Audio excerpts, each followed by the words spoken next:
The economy has generally done well even before, as I mentioned, even before the BJP, Gujarat's per capita income was second highest in the country. So they've always done well on economy, and to their credit, they have continued to do well on economy. And that's no mean achievement. But when you go to social metrics, social development metrics, health metrics, then there is a glaring gap between what Gujarat has been able to achieve.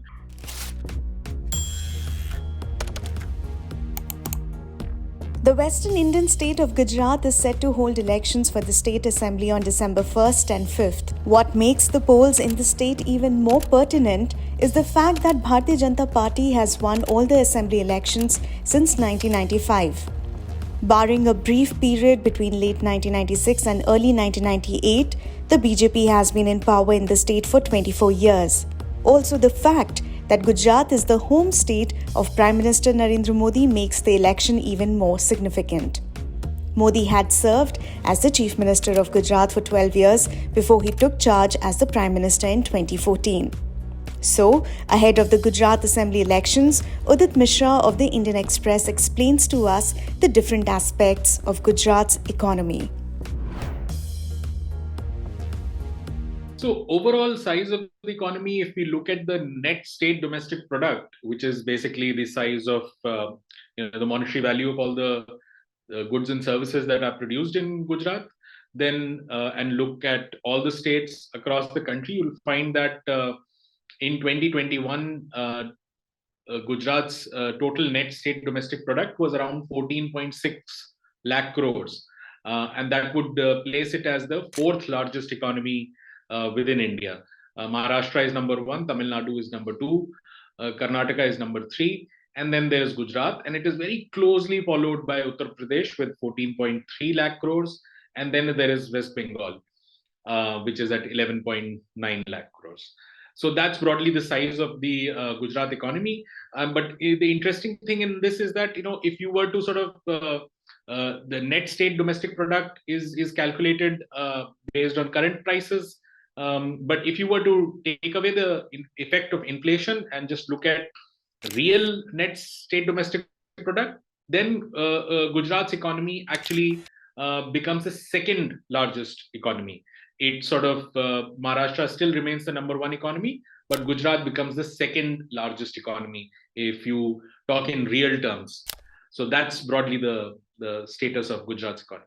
And one more interesting thing in this is if we were to go back to 1994-95, that is the year before BJP actually started dominating Gujarat politics, we find that at that time, the size of Gujarat's economy was, in terms of ranking, was much lower because, the total size of the Gujarat economy was, it was behind Uttar Pradesh or even West Bengal or Karnataka. So it was actually, it was not the fourth largest or the second largest at that time.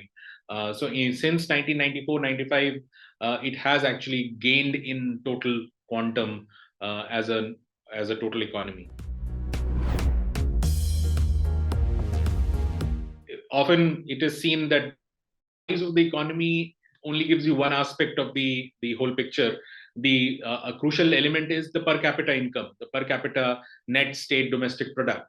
We recently saw that India overtook UK in the size of the economy, overall size of the economy, but it was very clear that the per capita incomes, the per capita GDP of UK was more than 20 times India's. So, on an average, people are better off there than in India. So if we were to apply that same metric and look at the per capita net state domestic product for all the different states, we find that Gujarat is actually second in the country, and the number one state in that regard is not Maharashtra, it is Karnataka. So Karnataka, which was nowhere in 1994-95, has actually become the number one state in per capita GDP or income levels. Gujarat is number two, and it is quite credible that it was number two even in 1994-95. So even before BJP actually took charge, Gujarat was still the second richest state in terms of average incomes. And to its credit, it has maintained that second slot since 1994-95. So unemployment is it's a story that we found that even at a broadly at an India level, we found that as India has grown fast, even our unemployment rates have sort of uh, uh, grown. There were complaints of jobless growth even during the fast growth years of 2004, 5 to 2007, 8, 8, 9. But in the recent past, in the last 4 5 years in particular, unemployment has become a massive problem.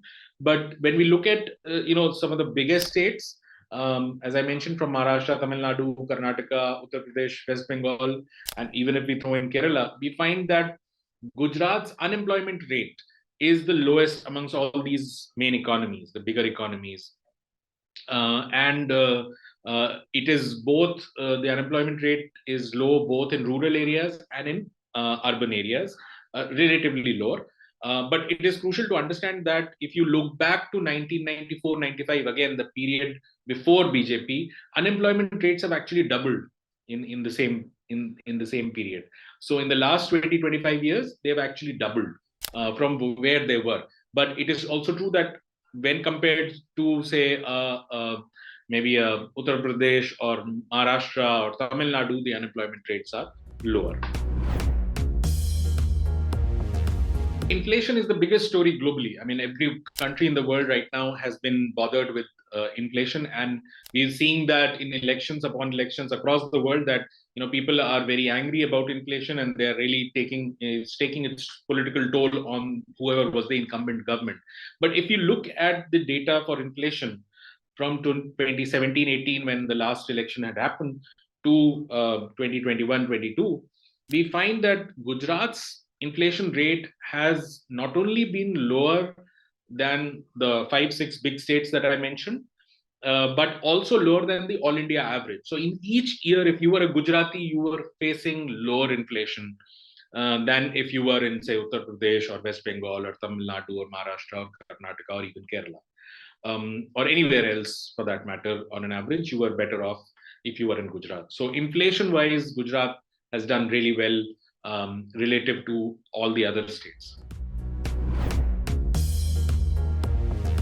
So this is sort of the flip side of the fact that you had less inflation in Gujarat. That the flip side we've seen is that the average daily wage for rural in the rural areas for agricultural work or non-agricultural laborers in Gujarat is actually quite low from the India average.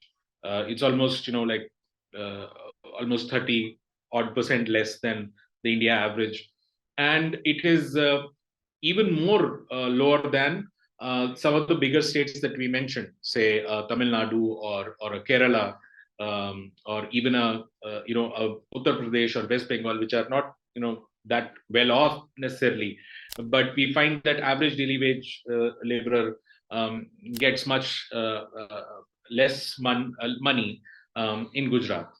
So that's one sort of a one element that sort of goes against the people in Gujarat.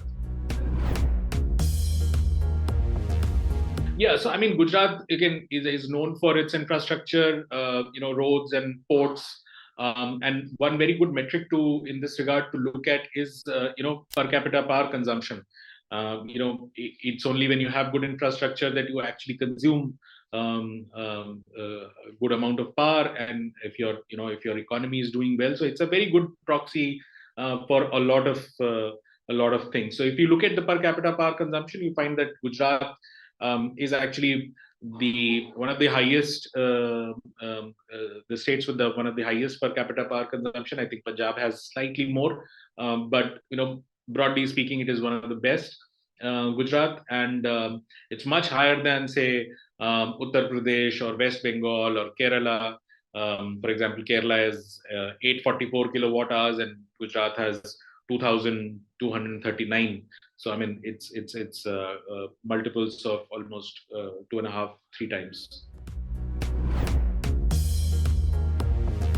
Yeah, so this has been a traditional, weak spot for Gujaratis. The economy has generally done well even before, as I mentioned, even before the BJP. Gujarat's per capita income was second highest in the country. So they've always done well on economy, and to their credit, they have continued to do well on economy, and that's no mean achievement. But when you go to social metrics, social development metrics, health metrics, then there is a glaring gap between what Gujarat has been able to achieve as against the other states. And you find that many other states, say a Kerala, which is not comparable in terms of the size of the economy or necessarily in per capita incomes or any such traditional hardcore economic metrics, actually does much better than Gujarat when it comes to infant mortality or maternal mortality, or children who are malnourished or anemic, or pregnant women who are anemic. And one very curious bit is even the number of government hospital beds. When we looked at this table, we found that of the 7 states, the 7 states we were considering the top 6 states by size, and Kerala, Gujarat had just less than 30,000 government hospital beds. Whereas Tamil Nadu had 99,000, more than 99,000. Uttar Pradesh had more than 66,000 government hospital beds. So it's a massive difference in the kind of healthcare provisioning also, perhaps, and it sort of shows up in many of these health metrics. The infant mortality being much higher, maternal mortality being much higher, more children with anemia, more pregnant women with anemia. And that really reflects poorly on Gujarat, because typically you expect that richer countries or richer states, richer economies would have the revenues to actually invest in many of these elements, and their societies would be better off. But that doesn't necessarily show up in Gujarat.